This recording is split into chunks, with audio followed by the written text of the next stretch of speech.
Rádio Rio de Janeiro apresenta Memórias de um Suicida. Estudo da obra de Ivone do Amaral Pereira. Viver é a única opção. Valorize a vida. Apresentação: Berenice Lima. Olá! Nós deixamos no último programa uma continuação para hoje, né? Que a Ivone conta um caso de um jovem que leu 2 livros. Um livro foi Ressurreição e Vida e outro foi Recordações da Mediunidade. E ele ficou com 3 dúvidas nessa leitura. Isso é muito saudável. Nós temos que abordar os jovens para que eles fiquem com dúvidas, para que eles façam perguntas, porque quando se elabora uma pergunta, se aguça o pensamento, né? Como eu digo lá no abrigo com os nossos jovens, a catraca funciona. E aí, quando você vai dar resposta, fica mais atento para ouvir. Então, lá, quando nós fazemos o trabalho com os jovens, eu sempre começo a falar um caso, e aí, no meio do caso, eu falo outra coisa e como que eu me distraio, até para saber como é que vocês estão prestando atenção. E ele, não, mas o que aconteceu? Ou seja, você aguça a pessoa a acompanhar o raciocínio, né? Então, ele, dentro das 3 dúvidas que ele teve do livro, a Ivone vai respondendo, né? Uma dúvida que ele teve é que no livro Ressurreição e Vida, no sonho de Rafaela, que são pessoas de mães que veem morrer os filhos pequeninos, né? Então, com relação a isso, a Ivone responde dessa maneira. Todas as mães que veem morrer os filhos pequeninos, ou mesmo os adultos, como que atraem a compaixão do alto para a dor que as fere. Se a blasfêmia contra Deus não as incompatibiliza com as harmonias das vibrações superiores do mundo espiritual. A piedade dos guias espirituais, então, e talvez a piedade do próprio espírito pranteado, vem em socorro daquela que tanto sofre pacientemente. Se a ela própria convier, ou se a lei das diretrizes espirituais o permitirem, aqueles protetores e amigos proporcionar-lhe-ão um sonho, onde são concedidas notícias do filho que regressou ao lar espiritual. Ela é, então, como que doutrinada, esclarecida de que a morte não existe e de que a sua mágoa excessiva é prejudicial ao filho supostamente morto.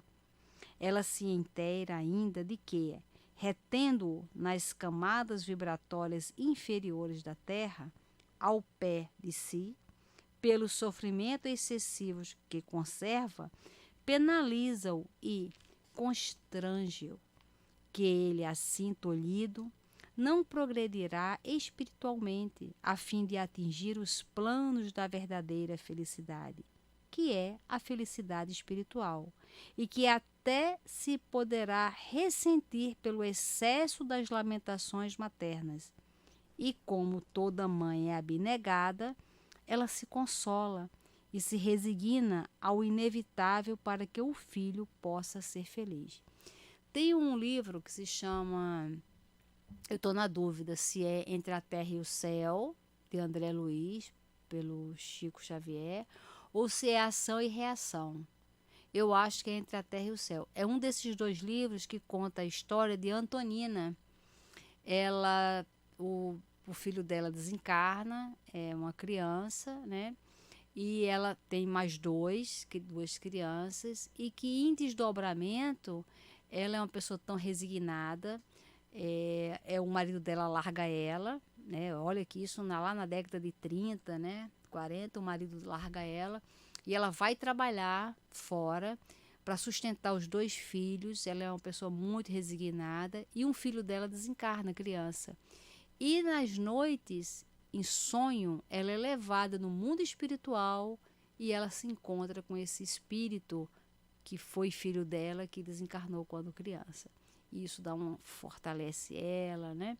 Então, é esse caso daqui, porque é uma dor, né? Pela ordem natural das coisas, se espera o quê? Que os pais, os mais velhos, desencarnem primeiro. Então, um filho desencarnar é uma dor, principalmente quando há uma harmonia familiar, né? Porque tem muitas famílias que, às vezes, os filhos, na adolescência mesmo, perdem completamente o vínculo. Então, nesse livro Ressurreição e Vida, que é um livro muito bacana, vem falando esse caso, né? E agora a Ivone está explicando para esse menino sobre esse desencarne de criança. O que o autor espiritual de O Sonho de Rafael afirma ser antigo e conhecido é o tema e não propriamente o conto escrito por ele. O conto é versão dele, escritor espiritual sobre o antigo tema. E se observarmos em torno de nós mesmos, havemos de descobrir que muitas mães que perdem os filhos e por isso sofrem, resignadas, obtêm sempre uma revelação espiritual com o dito tema. Trata-se, portanto, de manifestação espírita doutrinária, consoladora através do sonho, mediunidade onírica, portanto, isto é, mediunidade pelo sonho, faculdade que, não obstante comum, nem a todas as pessoas é dado possuir. E o outro caso, a Ivone explica dessa maneira.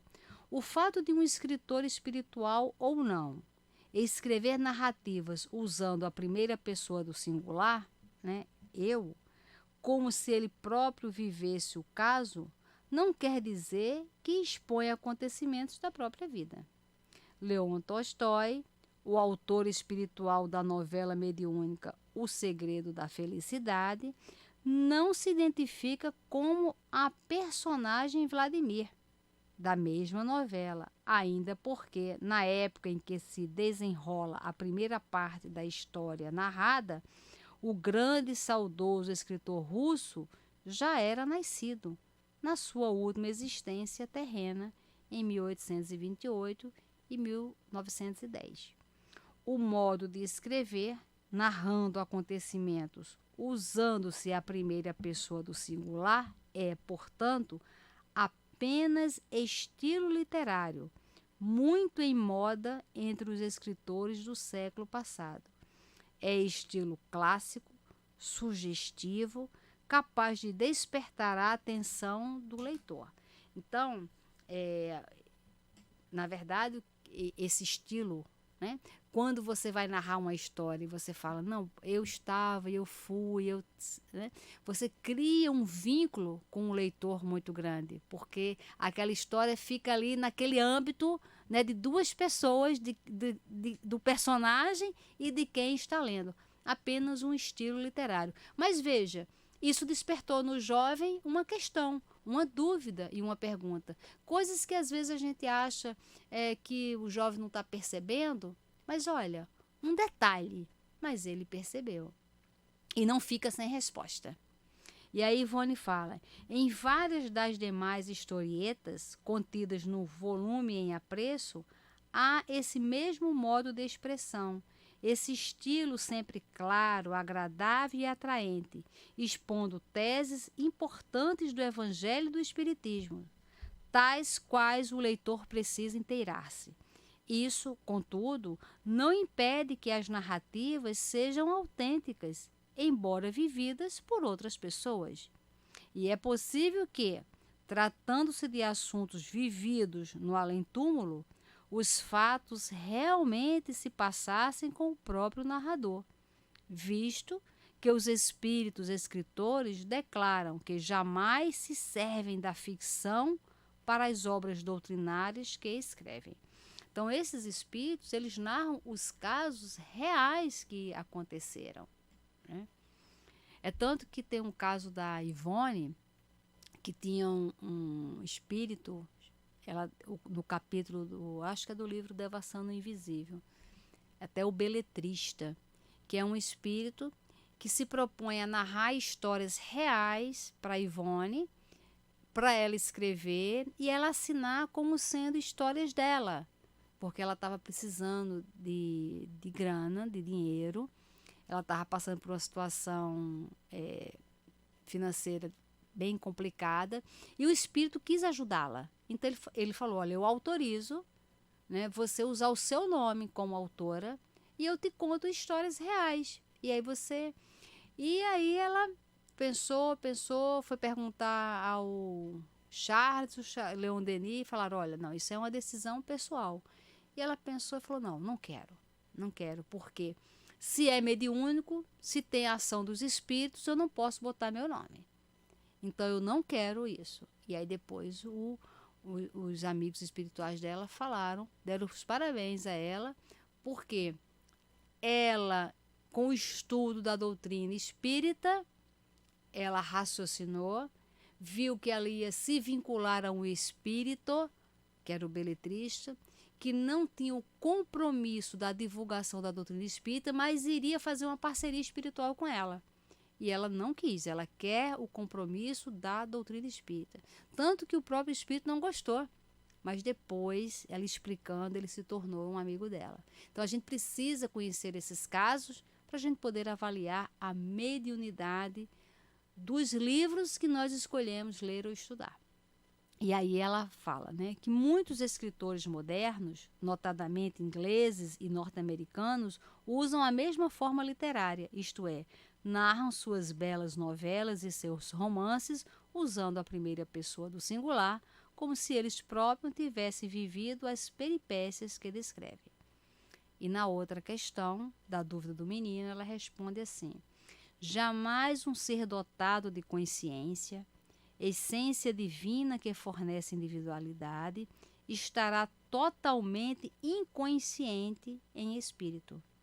O recém-desencarnado, portanto, não estará anulado, não obstante a crise que o acomete através das perturbações inerentes ao processo de desligamento dos laços magnéticos que o prendem ao corpo físico, mesmo nos casos de suicídio. O suicida Guilherme, que ilustra o 6º capítulo do livro Recordações da Mediunidade, encontrava-se, em verdade, num estado de confusão pronunciada, de pesadelo, mas não propriamente anulado. Passada que fora a primeira fase após a tragédia, durante a qual há o estado traumático que acomete o paciente, que se tratasse de um colapso. Se ele se comunicasse mediunicamente, pela incorporação, transmitiria o seu estado mental, qualquer que este fosse, e por mais confuso que permanecesse, isto é, queixar-se-ia das dores que sentisse, refletidas no perispírito e mentalmente observadas desde o momento em que o coração foi atingido pelo projétil. Queixar-se-ia da confusão em que se debatia, das dificuldades financeiras que o arrastaram ao ato trágico, dos pavores que acometiam sua consciência, das visões que tivesse do próprio passado desfilando por suas lembranças, quais aflitivas visões panorâmicas, de visões outras, próprias do descontrole vibratório e dos assédios obsessores. E talvez até pedisse um médico, pedisse água e chamasse pela esposa e os filhos.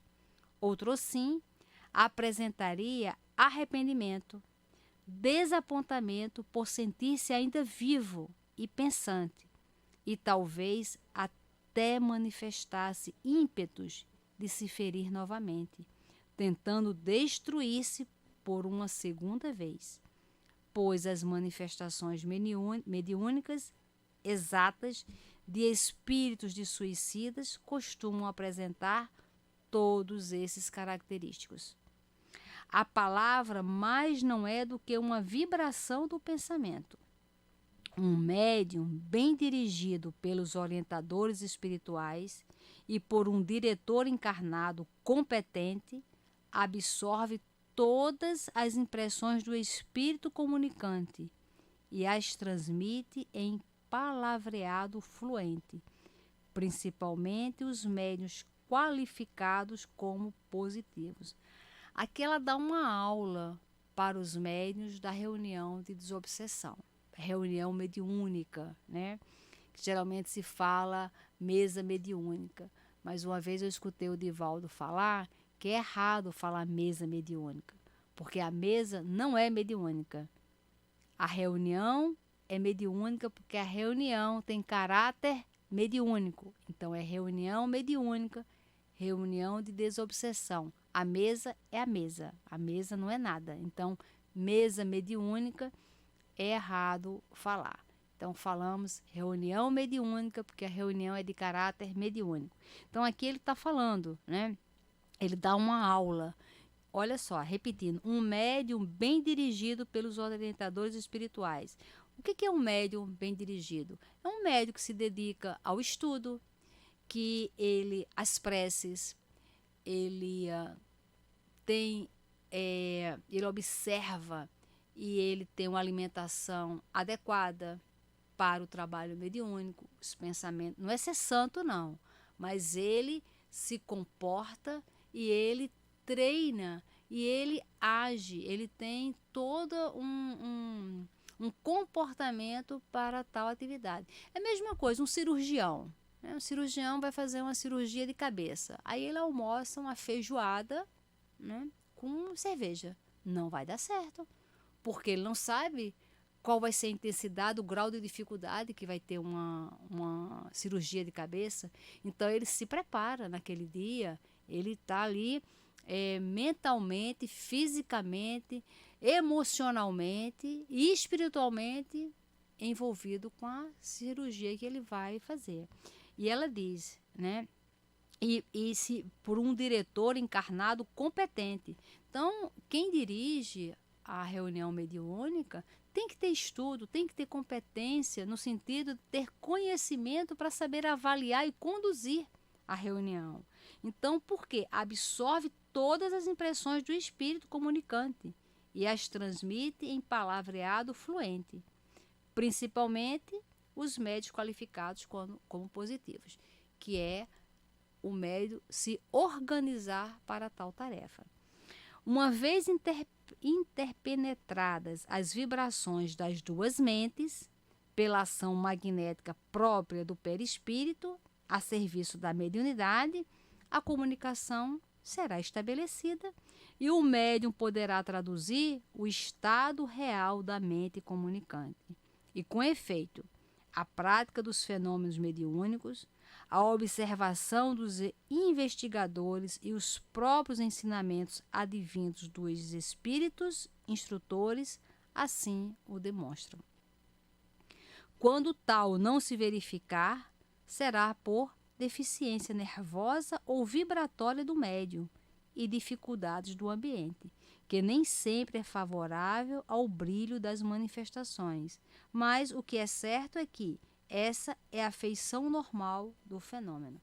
Aqui eu recomendo o livro Nos Domínios da Mediunidade, do André Luiz por Chico Xavier, que mostra, inclusive, os bastidores das reuniões mediúnicas e de centros espíritas, onde os encarnados são mais, digamos assim, mais elevados do que os espíritos que conduzem o trabalho. São médios encarnados que subjugam os espíritos e usam os espíritos apenas para resolver questões próprias. Percebe como é muito delicado? Por isso que nós temos que estudar. Então, nos domínios da mediunidade, nós precisamos, grupos, né, que fazem a reunião mediúnica, precisam estudar em grupo esse livro.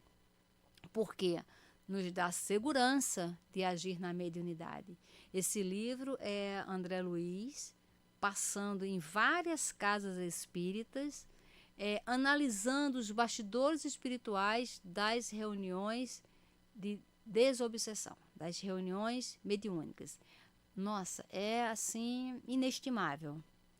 E aí ela continua: será bom, sim, que os interessados no estudo do Espiritismo atentem nos detalhes das leituras que fizerem, pois que esses detalhes são preciosos e poderão provocar elucubrações muito elucidativas. A doutrina espírita é profunda, complexa, e seu estudo é uma fonte de ensinamentos e descobertas inesgotáveis para o investigador.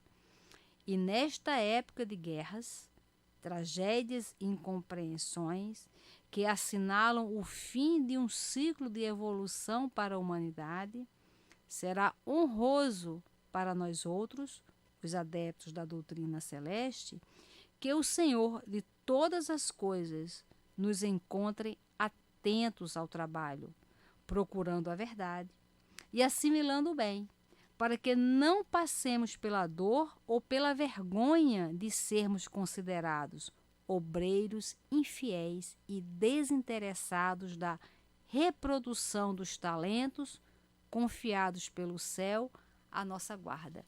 Gente, é muito sério que ela fala aqui, né? Todos nós que temos acesso à doutrina espírita, isso traz assim uma grande responsabilidade. O que nós estamos fazendo com esse conhecimento? Como nós estamos repassando, como nós estamos aplicando a nossa vida, como nós estamos nos relacionando com as pessoas pela compreensão do conhecimento que nós já temos, né? Então, é muita informação, por isso que a gente precisa ter esse contato com essa médium, para a gente ver a grandeza desse espírito que já cometeu suicídio, que já reparou e que está disponível para nos ajudar, nos fortalecendo, para que a gente não cometa os erros que cometeu, né? Então, isso é uma coisa muito importante. E a gente tem aí a nossa rádio Rio de Janeiro, que nos fortalece. A rádio é um farol a iluminar a nossa caminhada. Não tem um horário que você ligue a rádio que você não colha ali uma informação digna, uma informação séria, uma informação de conforto, um guia que nos leva ao melhor caminho. E nós precisamos da rádio. Nós precisamos da rádio para respirar, porque a rádio mata a nossa sede. Em qualquer momento do dia que a gente ligue a rádio, nós vamos ter ali um socorro, um pronto-socorro ativo. E nós precisamos dessa rádio, né? Então vamos agradecer muito por existir uma rádio espírita nos favorecendo, não a nós encarnados, mas aos nossos obsessores, que também escutam a rádio, são beneficiados, os sofredores. Então, que nós sejamos unidos na fraternidade com a rádio. Então, vamos ligar para a rádio e participar do Clube da Fraternidade para o telefone 3386-1422, 33 86 14 22. Participando do Clube da Fraternidade, você vai participar para proteger a humanidade. Você vai ser coadjuvante nesse trabalho. Você vai estar colaborando na construção de um mundo melhor. E do celular, pelo WhatsApp, 99 312 78 40. 99 312 78 40. Nós precisamos da rádio e juntos com a rádio construiremos um mundo melhor. Vamos nessa e muita paz.